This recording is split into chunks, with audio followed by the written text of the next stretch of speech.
Hey, come on up. Hey guys, it's Leona from Nevermore. Yeah, come up. Okay.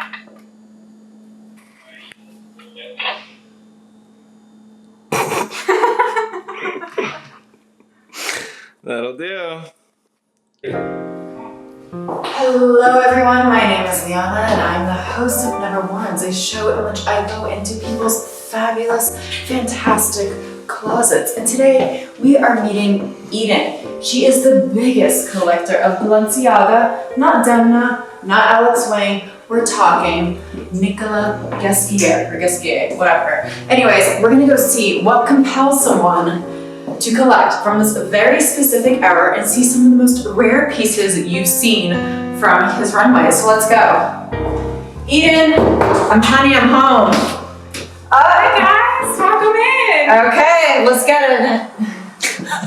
Why did I say let's get it? I would love for you, Liana, to say or actually Eden, maybe can you just clap in front of yourself once loudly? Sorry. And this is Neverwarn's take one. Perfect. That's my slate. Okay, great. My name is Liana. I'm the host of Never Warns, and I'm here today with Eden Pritkin, aka Balenciaga's biggest collector. But we're not talking about Demna era. We're not talking about Alex Wang era. We're talking about Nicolas Ghesquiére or Ghesquiére-era, right? Yes, yeah. You can say it either way. You can say it, you can say it either way. Okay, well, whatever. I mean, the clothes are the clothes. So basically, Eden, you collect or collected Balenciaga from this era, which is a very hyped about but niche era of Balenciaga, right? Totally. So Nicolas was the creative director from around 1998 to 2012 is when he left. But I specifically focus on 2000 to 2004. Those were the early, really important years of his career. Okay, and just a little bit of background about Eden. You aren't exactly in fashion, but you work within somewhat of this world. Right. It's a parallel industry. I work in the art world now, but I have... Just a gallery girl. I'm not a gallery girl. Thank God. But I have a lot of experience in fashion and working in fashion, especially with vintage clothing. It's always been my passion. And fashion is her passion. I have a passion for fashion, ladies and gentlemen. But yeah, it's become sort of a hobby, and it was always something that I was super adamant about doing and collecting and sort of spreading awareness around Balenciaga specifically. That's the humanitarian cause that Eden's into, spreading the awareness around Balenciaga. And Nicolas era. And now I'm spreading the wealth, so that's kind of why I'm ready to let some of this go, is that right now it lives under my bed. And when I first set out to collect, my goal was always to put these pieces back into circulation because they were kind of lost in the history of fashion. And so I set out to really bring them all back together. And now they just live under my bed, and I don't want that to be the case anymore. So I would rather they go to a better home where they can go out into the world, whether that be, for shoots, if people want to wear them. I'm ready to let it go. So basically, Eden's saying that she has a really big credit card that she needs to pay off. No, don't say that. Okay, wait, I want you to come over here because I want to get right into it, and then we're going to get a little bit deeper into who Eden is through this. It's going to be some Freudian couch stuff. Get ready, Totally. Down and dirty. What is the first piece of Balenciaga from all of these that you bought? Oh my God, okay. I'm going to say it's this dress here. So this is... Okay, let's describe the dress because they're going to be listening in. Some of them, people who don't want to look at us online, will be listening into this. So let's describe it. I want to know the year. I want to know the silhouette. Right. And I want to know what it looks like. And you can do it best because you're the one who knows Balenciaga. So this is the famous jungle print scuba dress from spring 2003. It was worn on the runway. This piece, I bought it from a woman who lived in New York City. She told me that she used to live in Paris in the early 2000s, and she was going out to all these parties and everything and wearing all of these pieces. So I bought this dress from her. It's got the famous jungle print all over, the sort of football sleeves, and the fit is just phenomenal. It's like a bodycon dress and it's got these big shoulders, and it looks so flattering when it's on. I wore this to my best friend's 21st birthday party once upon a time. So, like 2 months ago. No. Just kidding. And yeah, I really haven't worn it since. It was worn by Tina Kunaki. She rented it from me. Oh, no way. She rented Yeah. it from you? Yeah. How'd she find you? Her stylist found me on Instagram. So now I'm ready to, part with it, and hopefully it goes to a better home and someone wears it, because it's really just the best dress. You see these on the internet all the time, and they go for crazy prices, but I'm not in that business, to be honest. I'd rather it go to someone who, really wants to wear it, wants to give it a new life. So I found you through Instagram, Right. and we were talking, and I was like, who is this girl? She collects Balenciaga. Yeah. And I love people who don't just collect a house. I like people who collect, a specific year, which you do, a specific designer at the house, and obsessive. I like people who have something, like a few brain cells missing. Yeah. I really connect with them. And Eden is one of those people. And so we connected, and I ended up writing a piece on you Right. for Vogue, which I thought was 6 years ago, but it was actually It was 3. 3 years ago, and it really sort of changed the course of my collecting, and it's a hefty thing to say, but I really think it put collecting Ghesquiére's Balenciaga on the map a little bit more. High five. Hell yeah. We really did it.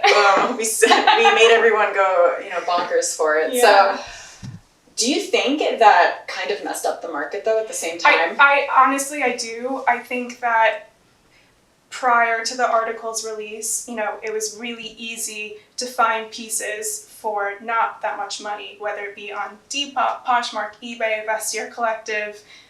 These pieces were coming up, and people didn't really know what they had. They didn't know that it was that special. But what was it about Balenciaga? Like, how did that rabbit hole start?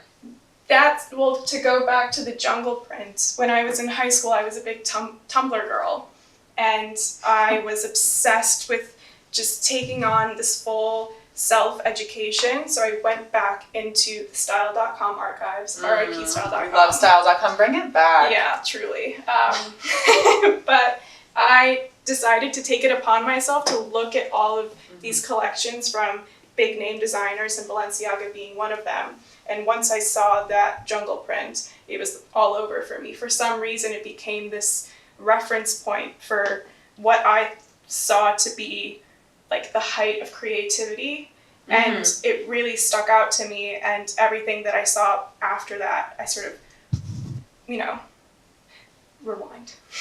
No. This is incredible. I love the moment. I'm just gonna jump in here. I love the moment when someone becomes hooked. It's an incredible moment in their life and the trajectory of their life.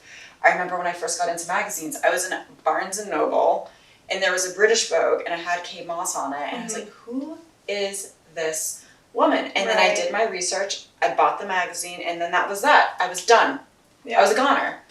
Yeah, and Tumblr stuck with me throughout my high school years, and eventually I deleted it when I got to college and started working in fashion, because Tumblr felt like a dream world, and working in fashion was reality, obviously. And it felt like I knew all the secrets to the kingdom now, and I couldn't pretend that I wasn't fully enveloped in it anymore, and had to let that dream go.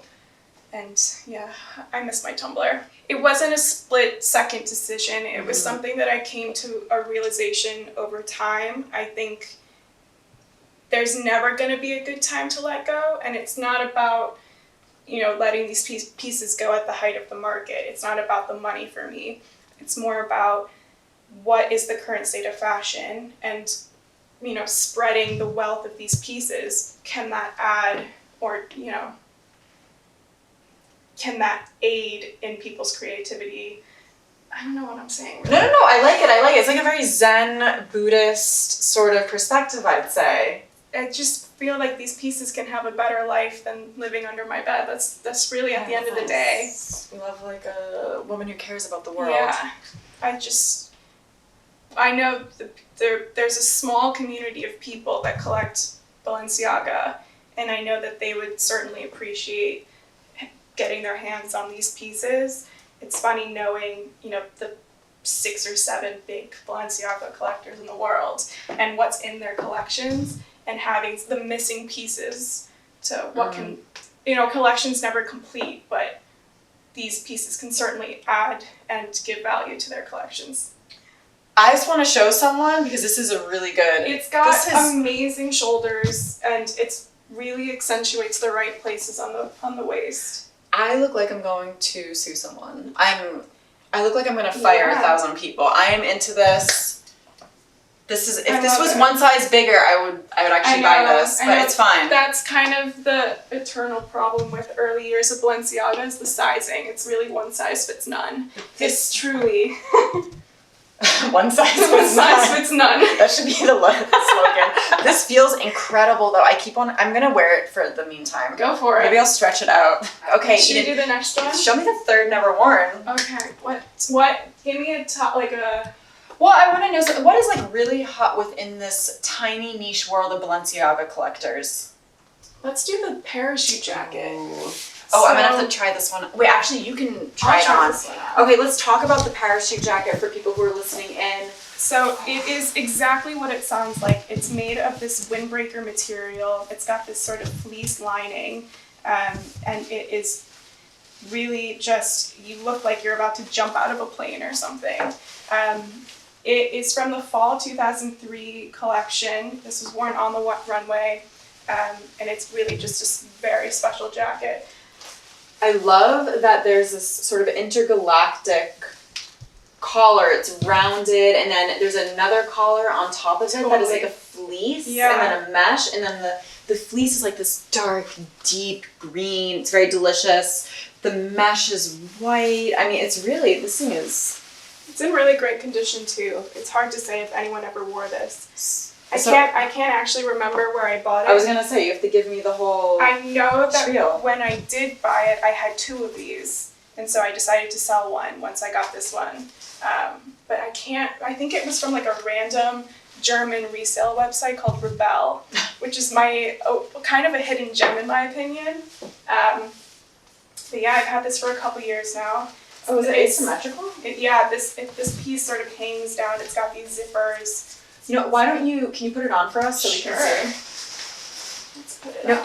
And I want to know more about this. The Balenciaga collectors, like, what are they like? Who are they? It's gonna be a little tight. That's fine.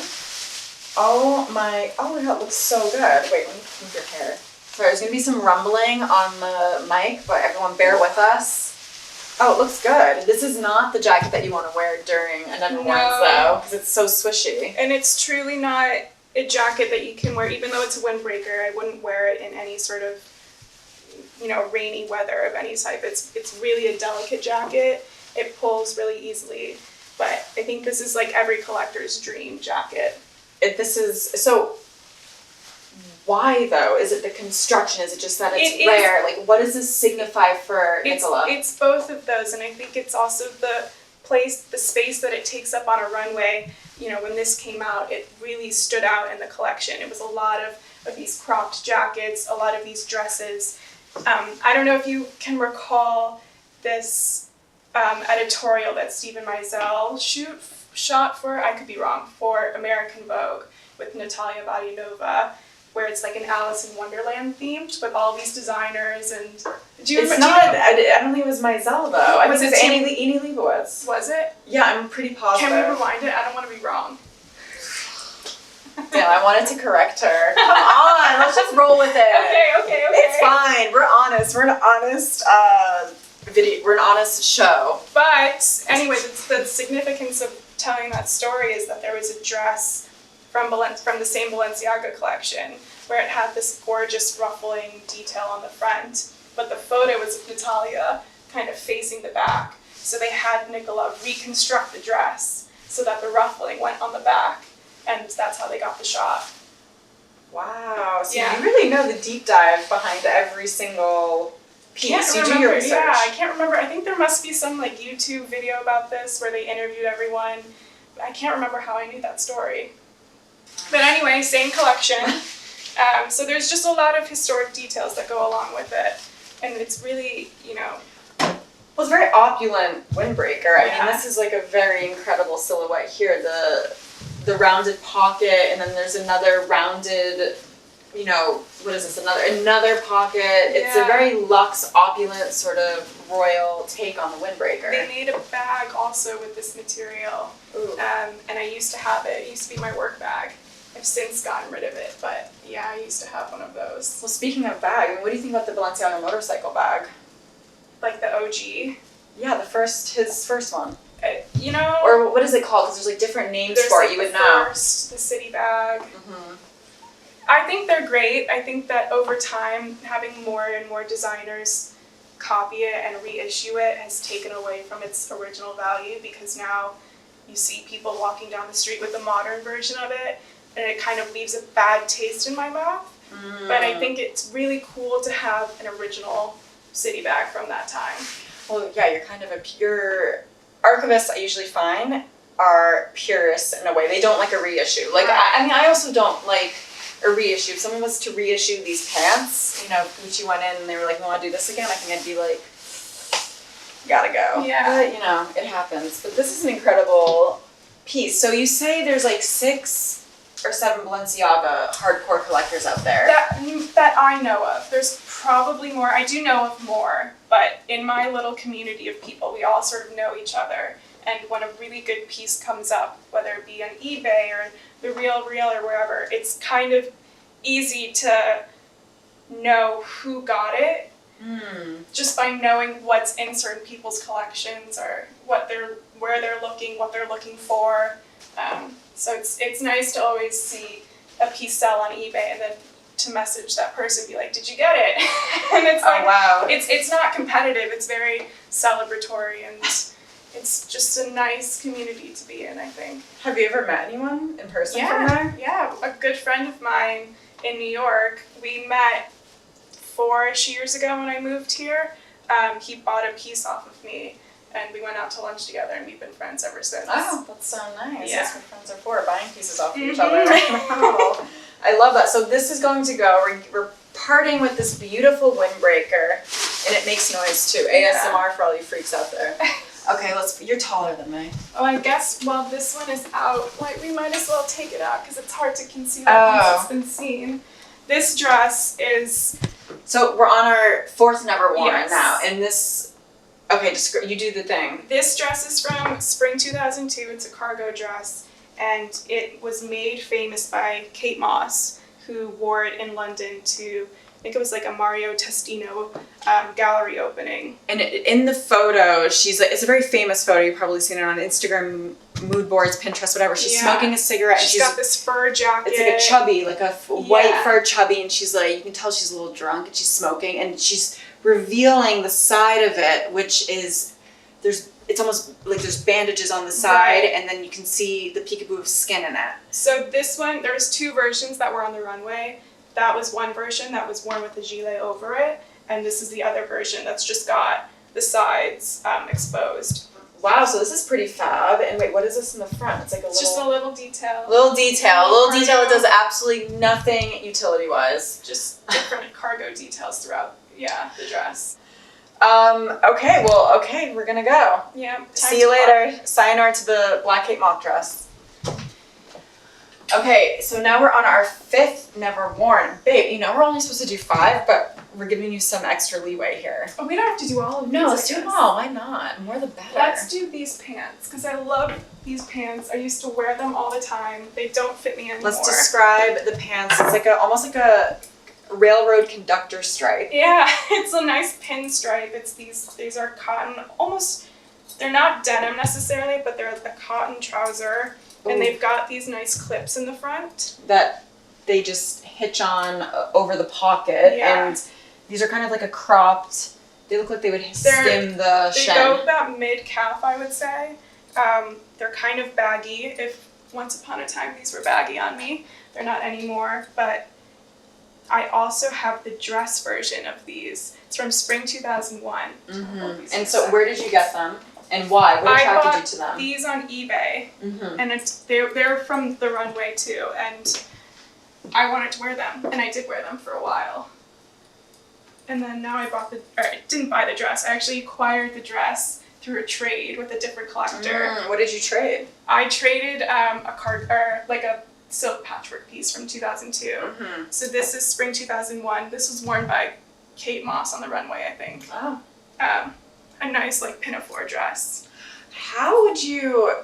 Okay, Tom Ford Gucci, I get. There's a singular sort of sexy, sleek vibe, oligarch wife type of deal going on. Nicolas, I can't pin exactly who is his woman. Like, how would you describe that? That's kind of the point. I think throughout each of his collections, he creates a different character each season, so it doesn't necessarily adhere to one type of woman or another. I think it adheres to a wider audience. When he was allowed to really express himself, I think as time went on, he had to sort of rein it in and become a bit more commercialized so that pieces What were those could sell. years? He started to become more commercialized around like 2008, I would say, when he would start doing the leather moto jackets. That was a big step towards reining it in, is how I would put it. It's not necessarily a bad thing, but I don't think it's the step that he necessarily wanted to take. But before that, it was very French, very Parisian. But now you can really find these pieces all over the world. Mm-hmm. Very cool. Okay, so the railroad stripe, not gaucho. It's like a pedal pusher. Yeah. Like a baggy pedal pusher. I have a nice story about those too. Talk to I me. used to have them in a different color. In this orangey color. Oh, not this one actually. And Eden, where are all the books with words in them? Yeah, there's not many. And they were put on the cover. You can kind of see them here. These are my actual pieces. Oh, wow. On the cover of Self Service. Oh, you lent them out? Yeah, I rented them out, and Joe McKenna put them on the cover, and there was a matching cover with the rest of the title with Nicolas, some of his Louis Vuitton pieces. Let's pull that one down. So this is a top from spring 2003, or 2002, my bad. Mm-hmm. It's a silk patchwork top that was worn on the runway with this green cargo skirt that I also have. Mm-hmm. And this was, so the story behind this one, I had a different It's like version. a tank. Yeah. And there's like lurex threaded through it. There's different sort of scraps sort of pieced together.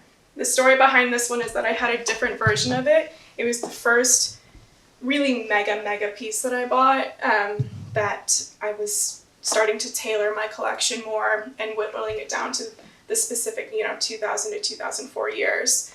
And the first one I bought didn't have these panels on the side. It had a different silk, and was able to get my hands on the official runway one through a trade again. Another trade. Can't remember, I can't remember what I traded it for, but yeah, this has been in my collection ever since. I've taken it out sometimes to try it on, to see like maybe I can wear it on a night out, and I've never actually worn it out of the Ooh, house. would you ever want to, or you're just ready? I'm just ready, yeah. It's nice. I mean, this is a famous piece. I remember this from, Yeah. Back in the day. I don't know, any fun facts about this? Not necessarily fun facts. It's funny because it's like the flashiest piece I think that you have. Right. I think it's just super synonymous with his years at Balenciaga, and this collection was so refreshing, and it was really scrappy is how I would describe it. That's what I loved about it. I think there's a story about him, the cargos are all stonewashed, and there's stories about how they got the color of the pants to be just right, like the bubblegum pink and the seafoam green, and so that's the same collection as this. What was the story? I think they were like hand washing them in a bathtub trying to get the dye out. I could be totally wrong, but I feel like I read that somewhere. We'll fact check it. And there was only, all of these pieces are finite, but back in the day, these weren't mass produced. So I think with that specific 2002 collection, there were only like 1,500 pieces produced in total. And at one point, I think I had 22 pieces from that specific collection, which is kind of a lot to have when you take into consideration how much was put into production. Wow. Yeah. Would you say you're like one of the top Balenciaga collectors? Like you have the most or had the most at one point? No, actually, I'm not. I don't think I have the most or had the most at any time. I think just very outspoken. And Mhm. comparatively to other collectors, I think I've talked about my collection more. I mean, others are more secretive. Yeah, it's an underground world. Deep and dirty. Okay, so show me the next silk piece, because this is also a big mama this one. dress, there were two of these describe it. shown on the runway. It's the famous silk patchwork dress. I think Leah Kadidi wore this one on the runway. I could be wrong, but it's just got fantastic detailing. These sort of hooks, this hook eye closure on the side. It's got this lace up detail here. In the back, the cinching that goes on throughout it. I found this on Ghesquiére Collective. How many years ago? This I bought 5 or 6 years ago. I was in class in London and I saw it come up, because I was not doing schoolwork and I was shopping. Overrated. And I saw this come up, didn't even hesitate, bought it right away, and I was so excited I had to take a walk. Like, I was so just thrilled that I got my hands on this piece. Let's do the vest. So Okay. the vest Wait, this is our last one, right? Yes. This is our last never worn. The vest is from fall 2004 as well. Actually, can I put it on and QVC it for you? Yes, of course. Okay, wait, hold the mic. And I'm gonna Sorry. put that one on and I'm see. just so lost. This is like my modeling era, guys. Someone sign me. So this one on the runway was worn with like It's a gray. shearling collar. Yeah, It's like a gray, concrete gray. kind of aviator style vest. Oh my god, wait. A true never worn because the tag is Yeah, still the on. tag is still on. That's pretty. And like the original tag. The that is price so might much. be on there as well, Oh honestly. my god, how much was this thing going for? Wait. What is that? 1720. 1,720. Well, I don't know euros. why it took me so long to understand that. I was like, $17. I was like, is that's not that bad. Which is not what I bought it for. I think I bought it for, it was an eBay auction. I think I bought it for 1/10 of that price, honestly. Oh wow, this is pretty chic. I have worn this. I wore this out. Wait, with the tag on? Yeah. Because you fucking you knew it wasn't gonna be forever. But it's got all of these different pieces, like, It's like a guy you won't sleep with, Like you just keep dating him, and then you're just like, I just don't want to do it. yeah. And then you get rid of him. Yeah. But it's just a really fabulous wool vest. That there was jacket versions of this as well on the runway. It's really great quality. It's like Kevlar, bulletproof. And really then- thick. It's hard to yeah. find. Oof. And I love something about him is like the mindless details that he puts into everything. Yeah, that looks really good Like- on you, actually. Like the random buckles, the random straps that Totally. have no point to them. Like this flap, no point whatsoever, but it just looks good. It looks so cool. I think he understood women. I think Yeah. he had like a lot of female friends. Yeah, well, I think Alaya was a big influence on him, and vice versa as well. I think Alaya collected Ghesquiére's Balenciaga. Oh, no I way. think that is the case. I could be wrong again. I But need to fact check it. I'm gonna take a look. yeah, and it's Oh. got this nice leather detail in the back as well. Oh, it's really nice. Yeah, I mean the random straps though. It's kind of weird. Like the buckles should go together, but it doesn't. Yeah, they just hang. But it was worn on the runway with this, it's got these buckles in the back, and there was this shearling collar attachment that was just this big giant hood, and it was worn with this big balloon skirt and those boots that have the same shearling lining and the same details on them. Delicious. Well, listen, she's looking for a new home, so Yeah. And I bid. have the sweater that went with it on the runway if anyone wants that as well. Oh, where is it? It's under my bed. It's like skeletons in there. Wait, so tell me, what is like the most rare piece that you're selling? Probably this black dress here. Okay, the Kate Moss dress. That's Yeah. interesting because I would think it'd be this or this. The dress, this silk dress doesn't come up very often, but you see these all the time, honestly. The blazer, I really haven't seen many of these. Oh, the blazer's so delicious. And the pink cargos are pretty hard to come by as well. But Cool. Well, it's all rare. It's all, these are good pieces. okay. Well, I'm excited to sell, and you can finally pay off that credit card. She kept on swiping and swiping. She can't help herself. Eden's gonna be, you know, like the old lady who lived in a shoe. It's gonna be like Eden, the old lady who lived in her Balenciaga garb, and that's it. You can bury me in this, Yes.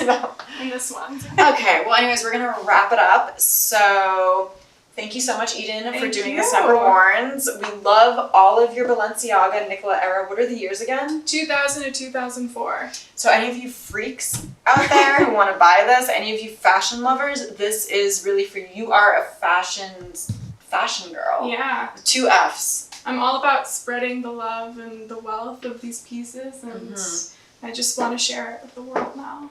Okay, do you think you'll ever buy more though? I'm kind of going back through now and buying pieces that I'll actually wear. Okay, Which is so interesting for me. But yeah. that's what I find interesting now is like people want to wear their clothes. They want to have experiences Right. in their clothes, which I'm seeing more and more after COVID. I think a lot of people bought these megawatt, flashy pieces, but they'd wear them out once in a while Yeah. and maybe not wear them at all eventually. Now people really want to go out. They want to live in their clothes. Right. Everyday aspirational. Yeah. Okay, well we should all aspire to be like Eden. So, okay. Shop till you drop. This is going up. You can listen in. You can buy the clothes, Yes. and we'll keep you posted. Yeah. Thank you all. Thank you all. Wait, can we do 1, 2, 3 Never Worns? 1, 2, 2, 3. Never Worns. Sweet. Whatever. Okay. Thanks. Okay, I had a million people trying to reach me. It's annoying. She's always like this. Someone's trying to call me. Little New York it girl over here. Sick.